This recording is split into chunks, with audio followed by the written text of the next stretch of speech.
My name is Natalie Adams, 28 years old. After 3 years of marriage, I finally got pregnant. To ensure a safe delivery, I decided to go back to my hometown to give birth. Thanks to that, I was able to deliver the baby safely, and I felt relieved both physically and mentally. 1 month after giving birth, I returned home in a car driven by my brother Chris. However, when I got there, I found my husband, Mike, his mistress, Mary, and a baby about 6 months old, who had completely taken over my house. Hey, long time no see. My husband greeted me with a smile but didn't say, "Welcome back." Instead, he said, I'm cutting ties with you and the kid. Let's divorce. That's when he shoved the divorce papers at me. And he didn't even let me inside. He handed it to me right there at the doorstep. Mary was holding her baby and laughing. We're done talking. You can go back now. Go back. At that moment, I wasn't holding my baby. If I was coming back home, my baby should be with me. But I wasn't holding it, which was strange. Mike didn't even notice that our baby wasn't there. He really doesn't care about me at all. He never had even the slightest bit of interest in me. I met Mike 4 years ago. It was through a dating app. Chris said that anyone you meet on those things is no good, but since I had no other way to meet people, I had to rely on it. In today's world, it's common for people to rely on those apps, so I didn't think it was strange. That's what I thought. Above all, after reading Mike's seemingly sincere profile, I convinced myself he couldn't be a bad person. It was a long-distance relationship, so we couldn't meet often, but we talked on the phone almost every day, repeatedly saying, "I love you." The constant communication made it feel like we were together, and I was truly happy hearing his voice until I fell asleep. How we would plan the wedding. Where we would like to live once we were married. We talked about how we'd spend our days and how many kids we wanted. All those conversations made me happy, even though he hadn't even proposed yet. Where should we live after getting married? Mike, you have your job and I have mine. I don't want to live far from my parents. What worried me the most was where we'd live after getting married. I had a very close family, and I couldn't imagine living far from Chris. He was always there to help whenever I needed it, and he had been my hero since childhood. Then you don't have to worry. My job has a branch over there too. If I put in a transfer request, it should go through. Really? Yeah, for you, Natalie, a transfer is no big deal. He was willing to change his life for me. And just like that, as soon as our marriage was decided, he moved over. But there was a major miscalculation.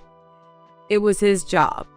Before we got married, he said he'd already put in a transfer request, so it would be fine.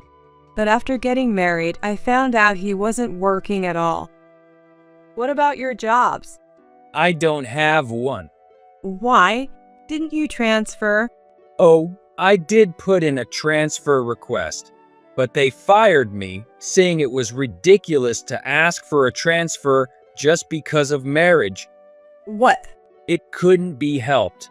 I was willing to give up my job for you, and you wanted to be with me, right? Mike made it sound like he had sacrificed everything for me, and I couldn't say anything. But in reality, I couldn't believe he was fired just for that. Could it be that he never had a job in the first place? The word freeloader popped into my mind. But I was too afraid of losing him to confront him about his lies, so I played the role of the good wife, saying, "You can just find a job here, right?" However, he became complacent and didn't look for work at all. Then in the 3rd year, I found out I was pregnant. This will surely motivate him to step up as a father. He's bound to change. I spent my days with that hopeful thought. But 6 months into my pregnancy, he grew colder and began hinting at divorce. Suspecting something was wrong, I looked into his actions and, sure enough, discovered he was having an affair. The other woman was someone he met on a dating app. But since I was pregnant, I didn't want to make a big deal out of it and risk putting stress on the baby. So, I chose to keep quiet and not say anything unnecessary. Despite my efforts, he didn't care about my feelings at all. I threw away all your stuff. Just sign the divorce papers already. He said this with a smile on his face. You threw away all my stuff. Yeah, all of it. Clean them out. Your things were just in the way since she and our son are going to live here. You mean even the jewelry in my jewelry box? Yeah, that too. Those fakes were worthless anyway. How could this happen? Collecting jewelry was my hobby, and some pieces were quite valuable. I remembered a time when Mike found them and asked about their value with bright eyes. Realizing it could be trouble if he knew their true worth, I lied. That's exactly what I thought. They're all imitations. Imitations? Yeah, it'd be great if they were real, but that's impossible. This diamond is glass, and this red stone is fake too. They're all just a few bucks each. What? They're just toys then. That's garbage. Yeah, but they're still important to a woman. What a joke. He dismissed it, and the conversation ended there. Since then, no matter what jewelry I wore, Mike would smirk at it. If he knew they were real, he'd either sell them for money or give them to another woman. No way. But that lie backfired.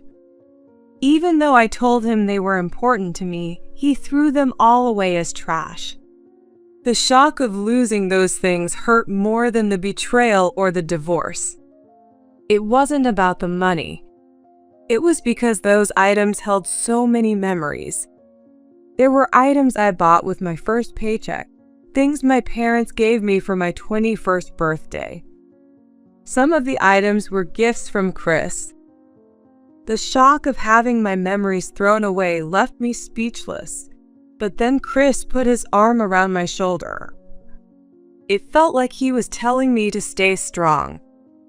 Even though Mike and Mary were laughing at me, Chris spoke up. Cut ties? Mike, you can't get a divorce. What do you mean I can't get a divorce? That's impossible. Well, because you and Natalie are already divorced. Don't you remember? What are you talking about? Oh, that was right after Natalie went back to her hometown. You came over to my place, completely drunk. Did I? I don't really remember that. At that time, you threw divorce papers at her, telling her to get a divorce because your mistress had just given birth. You don't seem to remember that, do you? Oh yeah, that's right. My son was born, and I was so happy that I brought the divorce papers over. I had heard from my sister that you might be cheating, but I didn't expect you had a child with her. And for her to give birth while your wife was away giving birth herself, that's pretty unbelievable. When a woman says she wants to have the baby, it's a man's responsibility to step up, especially when it's a boy. Whether it's a boy or a girl, taking responsibility is a given. But having a mistress and a child while your wife is pregnant, that's the height of irresponsibility, isn't it? Come on, Chris. You're a man, so you get it, right? It's better to have a son than a daughter. What are you talking about? No matter how much you love a daughter, she'll eventually be taken by some other man. Spending money on something like that is a waste. They're worthless. But a son, he'll take care of you in old age, and men earn more money too. There's nothing better than having a son. Raising a child just to give them away to someone else? That's the ultimate waste of time. What a horrible thing to say. He married a woman, had her bear his child, and then refused to accept the child unless it was a boy. It made my blood boil, but Chris just listened without arguing. So, when I brought the divorce papers over that time, you just went ahead and finalized the divorce, huh? That's convenient for me. So, we've already been strangers for a while now. Mike and the woman laughed gleefully. Then he added, What a fool. Getting divorced before the child was born means I don't have to pay child support. Well, that works out for me. He laughed loudly. That's unfortunate. A child born after a divorce can still have child support claimed if the parent-child relationship is recognized. Didn't you know that? But that's only if I acknowledge the child, right? You're well informed. Yes, that's correct. I'm not acknowledging anything. Why should I claim a kid that was born without my say-so, especially when I'm not even sure it's mine? A DNA test will easily determine if the child is yours. If you refuse to acknowledge and pay child support, we'll have to go to court. Court? I don't need your acknowledgement. Listening to Mike, I couldn't stand it any longer and refused to have him acknowledge the child. If my daughter knew her father was someone like you, it would only make her sad. So, I don't need your acknowledgement or your child support. She's my daughter, and no matter what happens in the future, don't you dare claim to be her parent. What a fool. Even if you're working, raising a child is expensive. And you're saying you don't want the money? Well, that's just fine with me. Money isn't a big deal. How can you say that? You don't even make that much, do you? Life isn't that easy. Too bad for you, I make plenty. You've got to be kidding. That's why I didn't nag you to get a job. Even without you working, I had more than enough income. More than enough? How much are we talking? About $20,000 a month. That's the minimum. What? You were always at home. It's a job I can do from home. I thought you weren't working.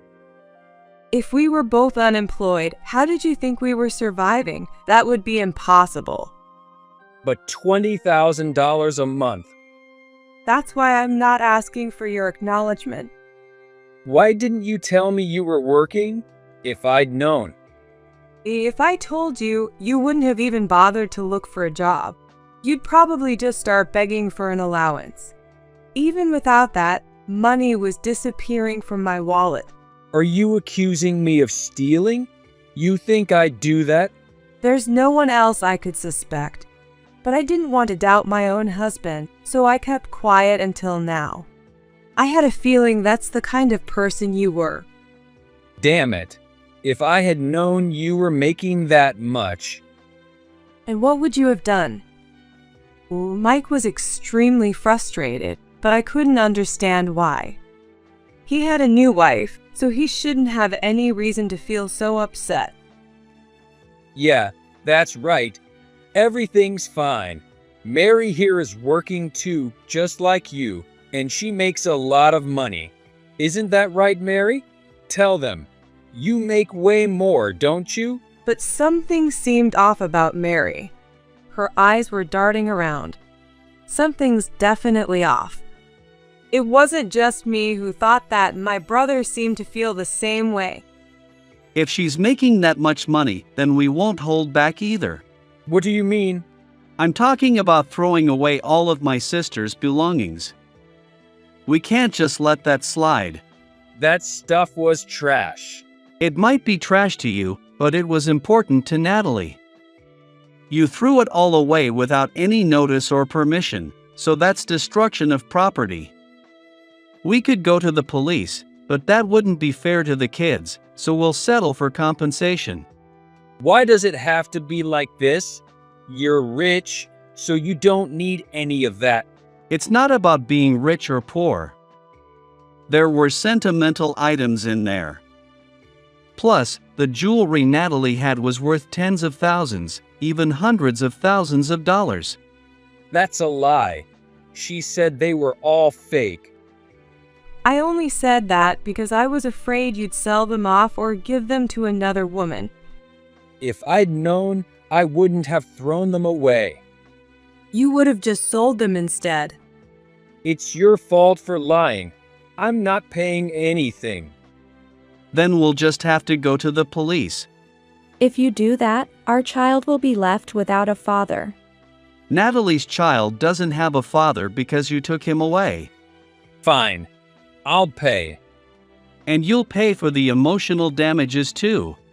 Yeah, sure. Mary's making good money, so it's not a problem. Wait a minute. You're the one with the higher income, aren't you? Me? Yeah.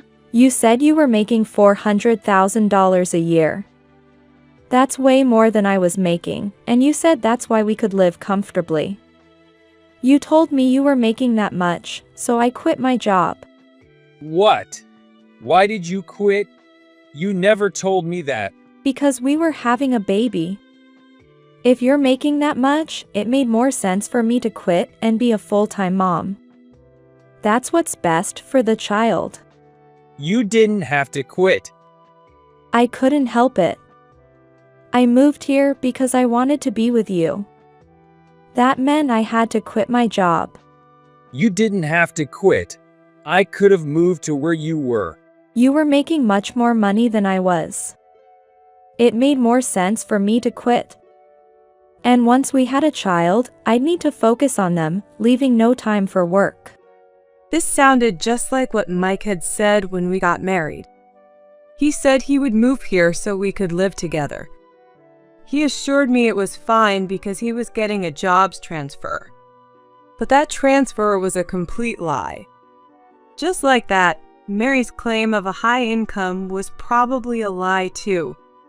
Maybe she lied about her income just to be with Mike. Moving was just an excuse, and the truth is, they were both jobless. It's like a game of deception between two tricksters. What have you done? I thought you were working and making good money. Quitting your job like that, what were you thinking? Why are you so panicked? It was clear that Mike was counting on Mary's income, just as Mary was counting on his. This was getting interesting. I decided to reveal the truth about Mike being unemployed. What? Mike's unemployed? He's a freeloader? That's right. In the 3 years we were married, he never had a real job, and he's still not working. No way, then everything he told me was a lie. Looks like you were deceived. What are we supposed to do now? You should get a job. You were making $200,000 a year, so you could probably make the same if you found a similar job here. Well, it's not that easy. I only made that much because of my previous boss. What kind of work did you do? Well, She became flustered, unable to name the industry or provide any details at all. Was she unemployed too? Or maybe she just worked as an office clerk or something like that? Well, what kind of work you did doesn't really matter to us. Just pay up. And leave this house. Leave the house? Why? This house was bought by our parents. They let Natalie live here for free because she got married, but now that she's divorced, it's only right for you to leave. We're planning to rent it out.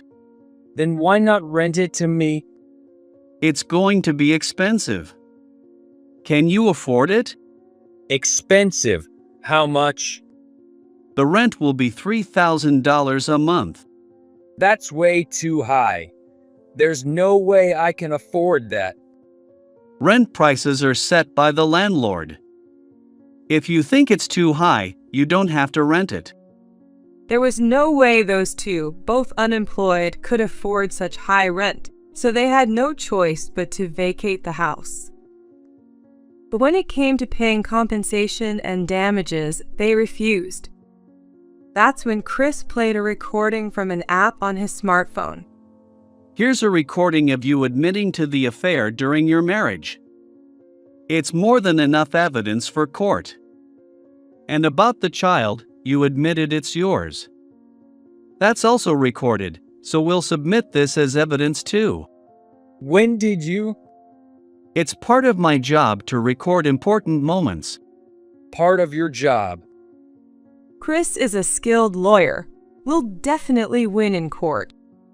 You never told me that. I didn't need to. Why didn't you tell me? There was no need to tell you. Whatever my brother does for work has nothing to do with you. A high-earning brother, huh?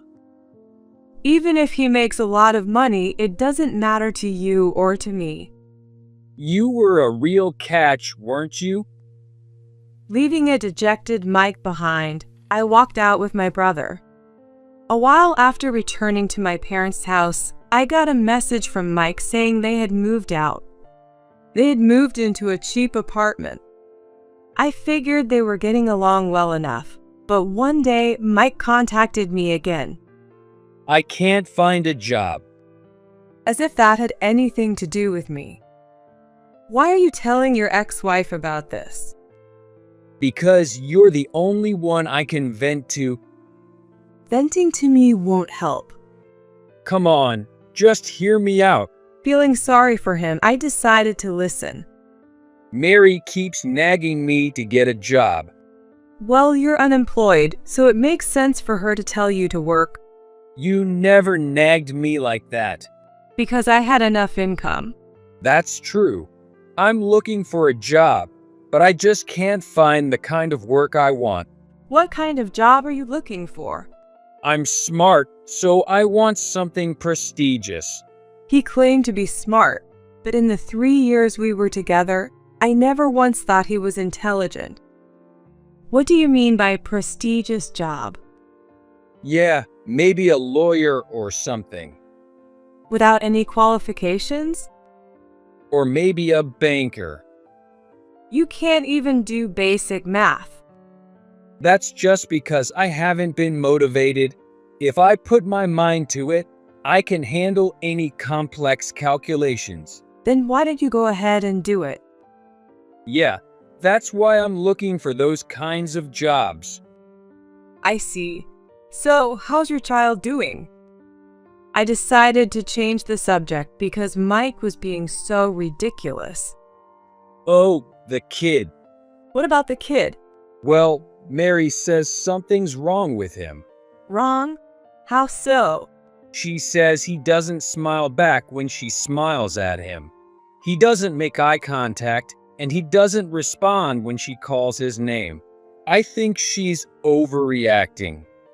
It's her first child, so of course she's worried. She was so insistent that we took him to the doctor, and they said it's Rett syndrome. Rett syndrome? I haven't heard of that before. Yeah, it's a disease that mostly affects girls, so I don't get why our son has it. Your kid should have been the one to get it. What a horrible thing to say. It doesn't make sense for my kid to have a disability. There's nothing wrong with me. It must be something in Mary's family. Is it genetic? Who knows? But it's close to autism, so maybe. You shouldn't make statements based on your assumptions when you don't know. It's got to be true because there's nothing wrong with me. The medical bills are piling up, and this kid is like a curse. I was so happy to have a son, and now I'm stuck taking care of him forever. If I'd known, I would have never had him. This man is truly despicable. So your wife can't work now? Yeah, that suits her just fine. She never wanted to work anyway. Now she has the perfect excuse to stay home and take care of the kid. That's not a fair way to talk about her. But isn't that what's happening? She said she could make good money if she worked. And you believe that? Of course, she said that when we were dating. Then why don't you take care of the child and let her work? You manage to work while taking care of your child, don't you? Well, yes. I'm a single mom, so I have to. If you can do it, then Mary should be able to as well. So why should I be the one taking care of the kid? Oh, I see. I couldn't help but feel relieved that I had left this man. Mary taking Mike off my hands was the best thing that could have happened. Talking to him was pointless and a waste of time. I'm busy, so I'm hanging up. Wait, I didn't just call to complain. I need your help. Help? Yeah, I'm out of money. Can you give me some? What? Are you serious? It's your fault I'm broke. My fault? Yeah, because of the alimony and damages you demanded. That's just the consequence of your own actions. Why don't you realize that you're the one at fault? Instead of blaming others, why don't you get a job? I slammed the phone down. After that, I didn't hear from Mike for another 6 months. Thanks to that, my days were calm and peaceful. I occasionally heard rumors about Mike, and I thought he was probably doing his best. But then, out of the blue, Mike contacted me, disturbing my peace. Hey, Natalie. We're not married anymore, so there's no need for you to contact me. Don't say that. I reached out because I need help. Are you working? Everywhere I've looked doesn't seem to appreciate my worth, so I'm still looking. That's not something to joke about. Yeah, I know. Why don't you try being honest with yourself for once? If you can't find a job that fits your worth, maybe you should just take a job at a factory or something. Actually, I did find a job. Oh, really? So you're working now?